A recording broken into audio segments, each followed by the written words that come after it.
kunaon batur teu kabita ku nu sok pangaosan sabab urang can nembongkeun hasil tina pangaosan. Nya naon atuh hasil tina pengajian teh? Jeung dulur kudu akur, jeung tatangga tong pasea. Kainung bapa teu boleh hormat, kasalaki teu boleh patuh jeung taat. Ta eta ladang ngaji teh kakara batur bakal percaya ah bener euy resep ku nu sok pengajian mah aya perubahan sifat. Lamun batur teu kabita ku urang pedah urang sok pengajian tapi batur teu kabita tong nyalahkeun batur salahkeun urang can aya robah dina sifat hirup. Lalajoan tu orai karek bisa ganti kulit ai ngaran anger orai. Boa-boa ibadah urang mah karek ganti mukena, ganti baju, ganti tiung can ganti jeung hate-hatena.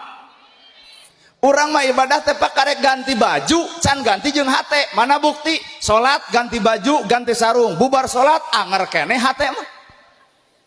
Kadang-kadang harta dipaseakeun adi jeung lanceuk nepi ka teu wawuh, sing sadar ibu bapak kunaon harta dipaseakeun bari bakal ditinggalkeun. Sing pinter atuh otak teh keur naon maseakeun perkara nu bakal ditinggalkeun. Bener? Sanyaah-nyaahna bapak kana harta keukeuh maot mah teu milu. Nu milu mah anger nu diinfakkeun nu disodakohkeun. Sanyaah-nyaahna bapak ka pamajikan anger, bapak maot mah pamajikan moal ngiring.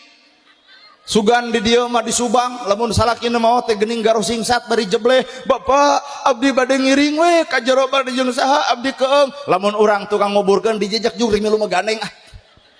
Goblus kana jero kubur roroesan deui kaluar.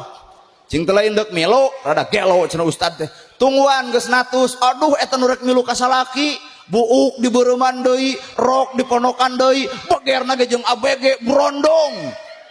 Poho we ka almarhumah teh. Tong sok kitu nu ngaran hirup. Bener? Matak nu ngaran kahirupan mah hampura lah. Urang mah karek cicing dina syariat, can cicing dina torekat, can cicing dina hakikat, can cicing dina makrifat. Can pak urang teh jauh keneh. Mangga urang akurkeun. Salat urang sarua, ruku sarua, sujud sarua, bacaan sarua. Bener? Bawa kana alam torekat. Naon ai salat torekat teh hate milu. Lamun keur takbir Allahu Akbar, Allah nu Maha Agung, aku Allah nu Maha Agung, berarti hate kasombongan tong dikukut. Nah sakapeung Allahu Akbar dibaca ai sombong dipiara, berarti karek salat syariat can salat dimilu jeung hate-hatena.